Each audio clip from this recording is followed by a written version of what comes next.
Needless diversion. Venezuela should not escalate territorial disputes with Guyana. Venezuela's move to hold a referendum on whether it should exercise sovereignty over Escobar, a vast oil-rich disputed region that is now part of neighboring Guyana, has cut open old wounds and inflamed tensions between the South America nations. According to Venezuela electoral authorities, more that more than 95% of voters supported the country's claim. It is not clear what the government of President Nicolas Maduro is going to do next, but the fact that he had helped the referendum with just moment left for the next presidential election suggests the effective leader might keep the border tensions alive. Venezuela has always retained claims over the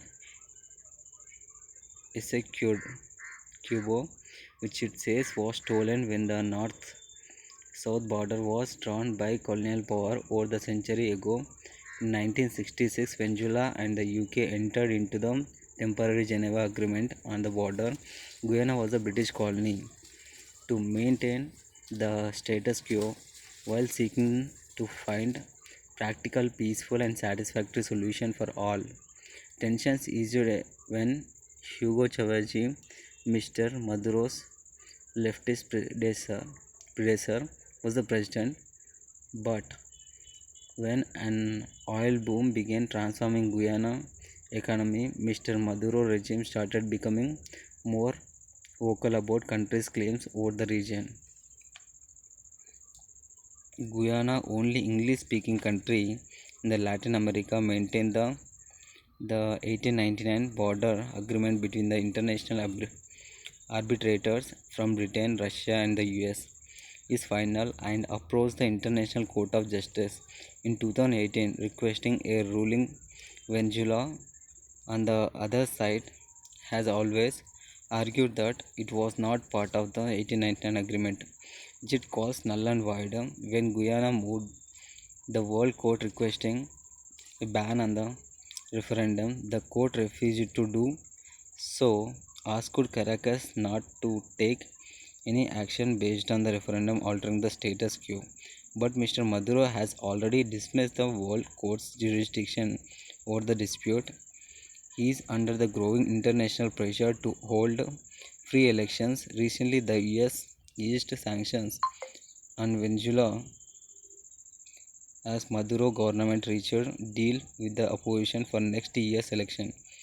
While Mr. Maduro retains tight grip over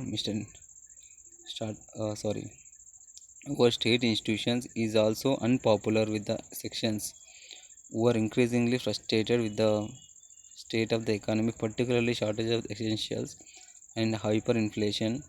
While border crisis could be a welcome distraction for him from domestic woes as elections are approached, it does not offer any solution to the migrant crisis that the oil rich South America country is facing.